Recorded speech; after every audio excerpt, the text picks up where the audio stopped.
Hey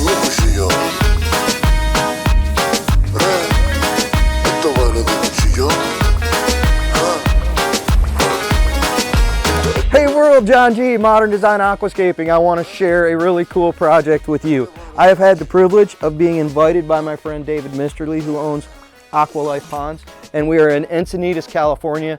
We've assembled an awesome group of people. You'll get to see them all working on the project, and we have a super cool job. That's what I'm sharing with you. Look at this job site, completely wide open. We're doing an awesome intake over here. We're gonna have a beautiful sprawling pond that goes all the way from future patio to future patio. We have this amazing steep grade on this hillside. We're gonna do a wetland filter up the top, beautiful cascades coming down, rock work all the way across. I'm not gonna bore you with a bunch of yapping. You stay tuned, watch what we do. This is our job site here, this empty slate we've got going on. We've got about 11 foot of elevation there, so we should be able to have an amazing waterfall when we're done. We've got this nice flat spot on the bottom. That's going to be pond, really all the way from here, which is the house, back into that hillside. Not much space for anything else in between. The idea here is we want to have beautiful water coming through a garden. So planting here is really kind of important. Winding that waterfall through, making some hidden spaces, that's what this customer is after.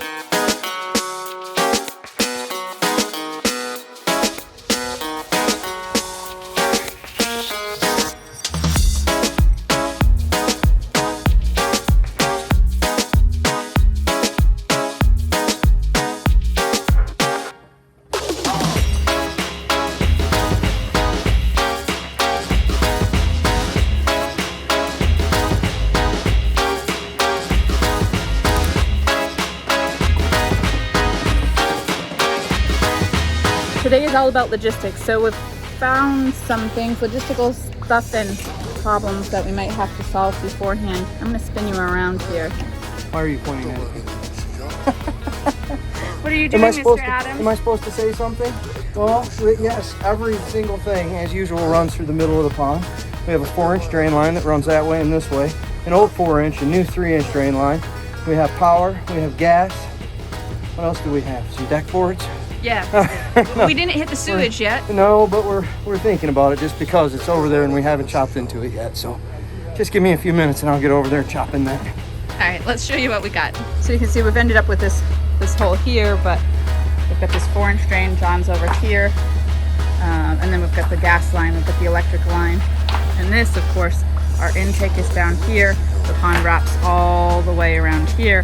Our waterfalls are in the hillside here, and our wetland up there. So we are working around all of these different components, and ultimately that will give us the shape of the bottom of the pond. We came in with one design idea for what those shelves would look like and how wide they'd be, how deep they'd be. And now, of course, because we've got these lines running through about 2 feet down into our excavation, we're going to change some of this stuff around or make the decision to reroute everything around.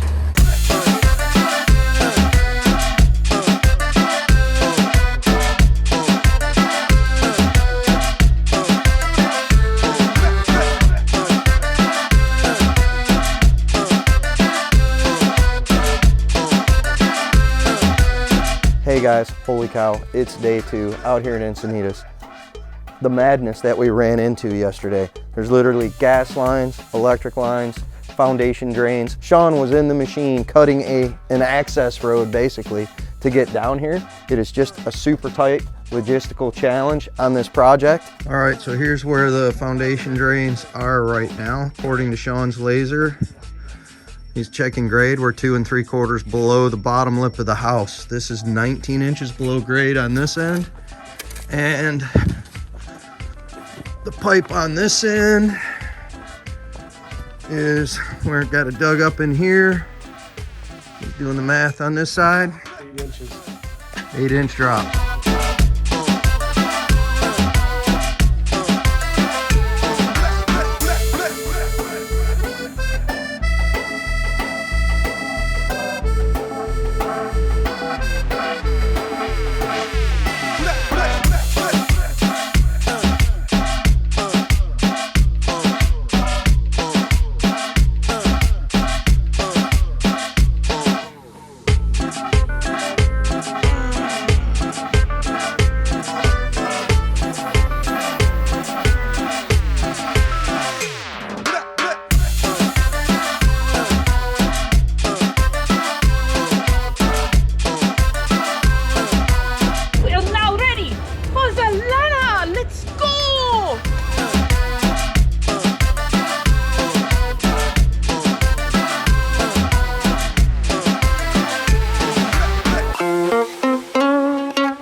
It moves.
Throw it at the camera.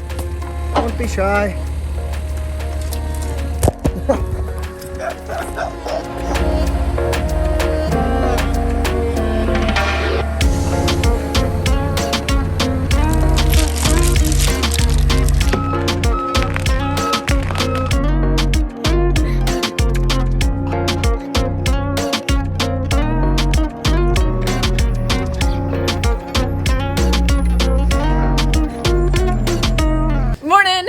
We are all out here in Encinitas, California. What are we doing here, guys?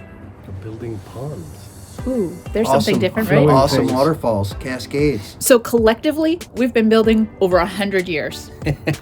Wow. Cheers to that. How's that, right? We Lot need of our morning years. coffees. A lot of years.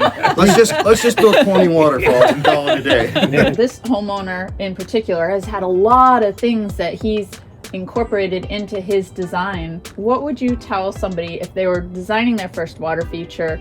As a homeowner, they want you to come into their backyard. What's the one thing that you would tell them? Make a punch list. That's what I'd say. Make a list of all the things that are the most important to you, and don't come up with so many ideas that you're going to stifle the creativity of your artist.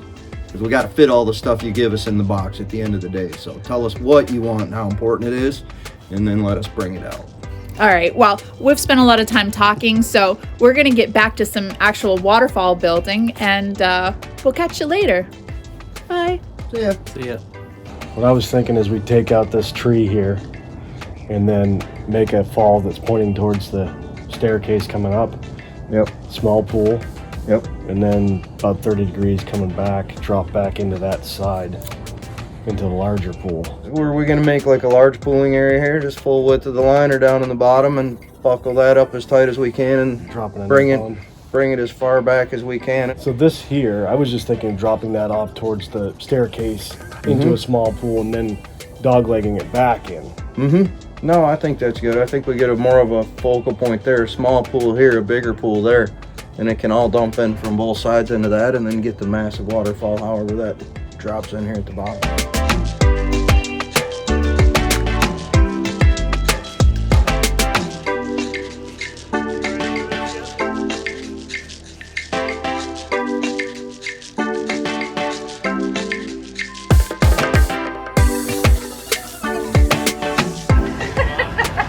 How do you know you found the perfect drop?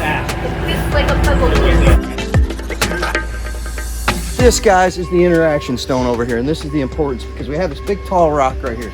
So we're gonna be able to stage some shorter stuff in here where you walk through, and then we're gonna get these tall yellow guys back in here behind this rock, and it's just gonna be framed in really cool.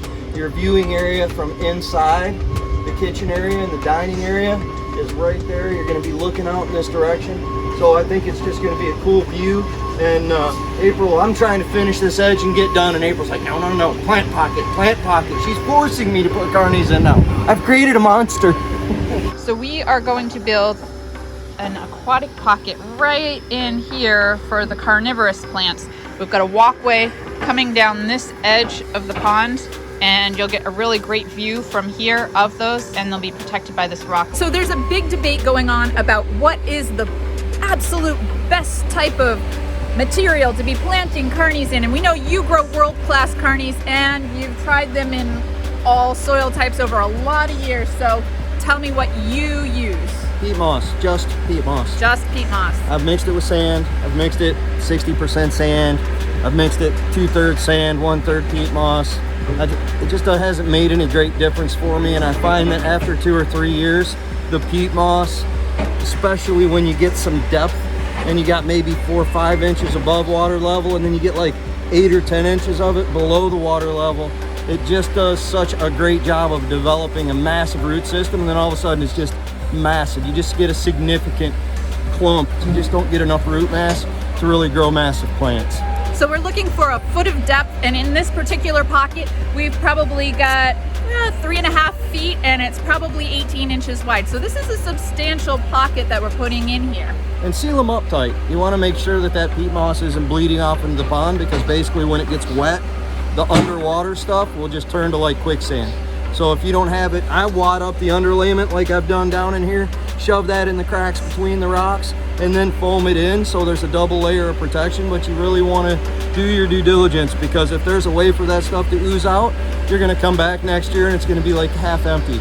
Yeah. The other things you can plant in the same pocket, there's a bunch of orchids that are aquatic orchids that you can plant in this area. Depending on where you're at, fly traps. Yeah, you can do fly traps. They don't. When I was in Florida, I was in southern Florida not long ago, and they said they really don't like the hot. The fly traps hit a point where they're just not going to do well outside. So, yeah, you know, I don't know. Try it in your area. That's my thing. Yeah. Get yourself a variety and put them all into the edge work of your pond, and then as the years go by, you'll figure out what works in your area, and then use those. Yeah. Also, sphagnum moss will grow nicely over the top of that whole bed and works really well with the traps. They enjoy the company of each other, because of course the peat is actually sphagnum moss that's decayed and over time in a large mass. So the sphagnum on the top, and also if you're in the north, we love to put cranberries in. They kind of cover the surface a little bit while the carnies take a little bit of time to grow, because we're cold and we have like 2 days that you can grow between snowstorms in the summer. So I thought the cranberries was a band. That too. I've never planted a cranberry, but now I've been inspired.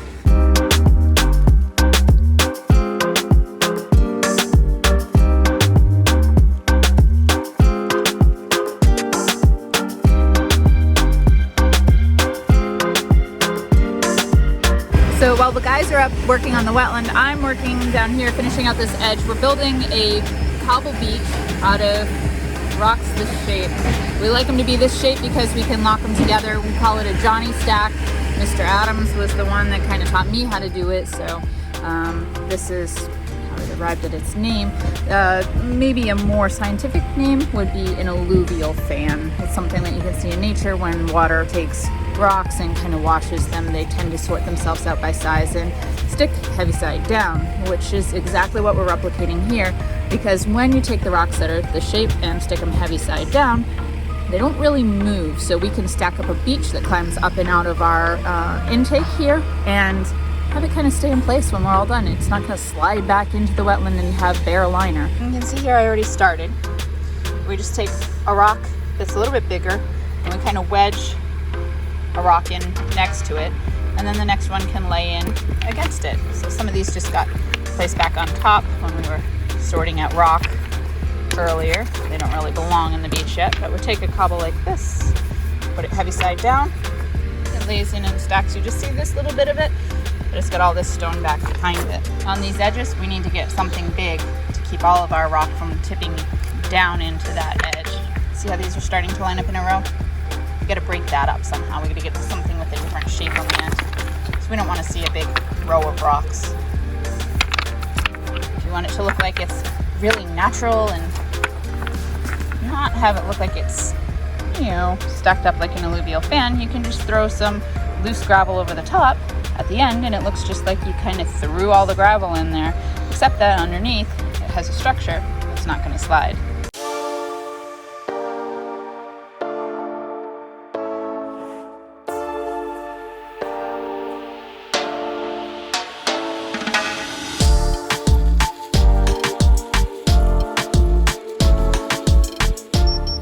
So up here you can see we have our wetland. We get Darren here. He's been helping Sean set this all morning. Down here we've got John. Sean cutting out that weir. So that's where our waterfall is going to exit the wetland. So it's important that it's exactly where they want it to be, exactly the width and the depth. And that will make sure that our water doesn't back up over the backside, and it also ensures we get the correct flow down this waterfall. So you where you want to be, right here. You want to be another half an inch lower.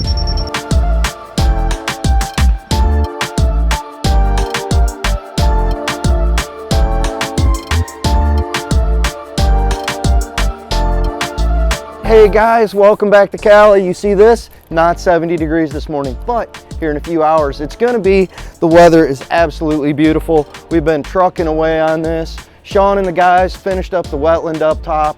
Everything's buttoned up there, looking good. We just got a little bit of plant pockets and detail stuff to do.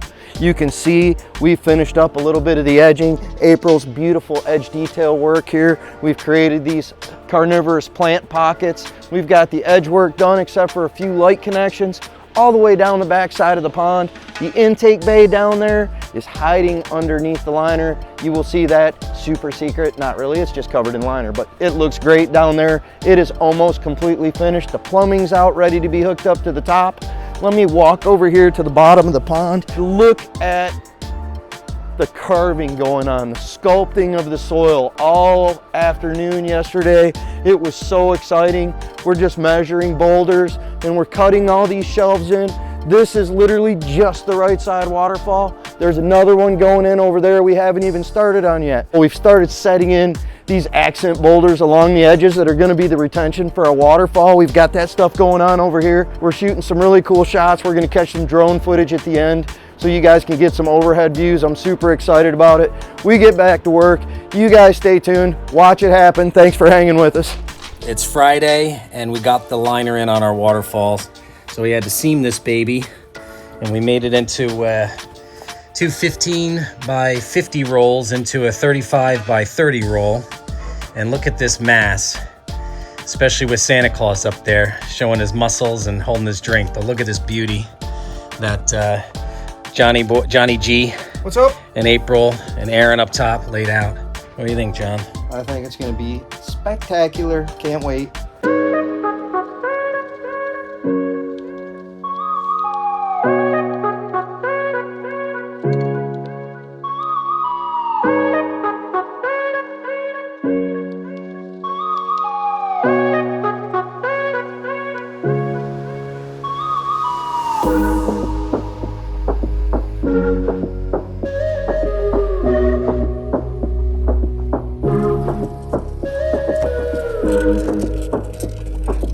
People, John G back again. This is my last check-in for this video before the project is finished. The whole team had an amazing day off yesterday. We walked the beaches.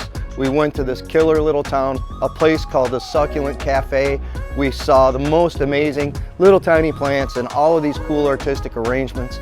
We went to Barrio Glassworks. How somebody can see your work and get something from you? Yeah, danmcstalkerglass.com or Instagram, danmcstalkerglass. Sculptural work based. Oh, that's badass. That is amazing. Look at this, kids. That's wow.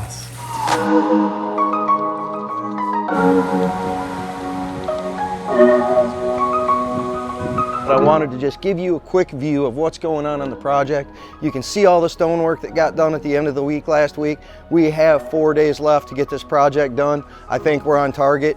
You guys follow along, watch what happens, watch the team with their edge work up here. You can see some little greenery starting to get tucked in between these massive boulders. Pretty soon, there's gonna be waterfalls going everywhere. Stay tuned, I'm done talking, I got work to do.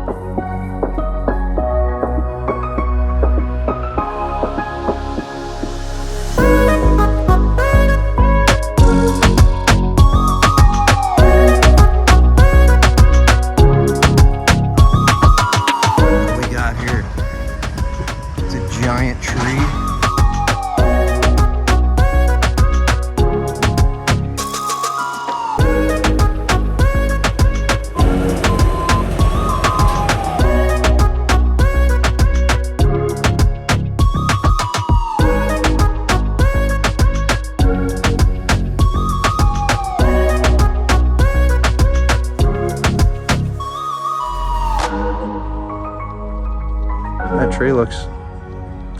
amazing up there.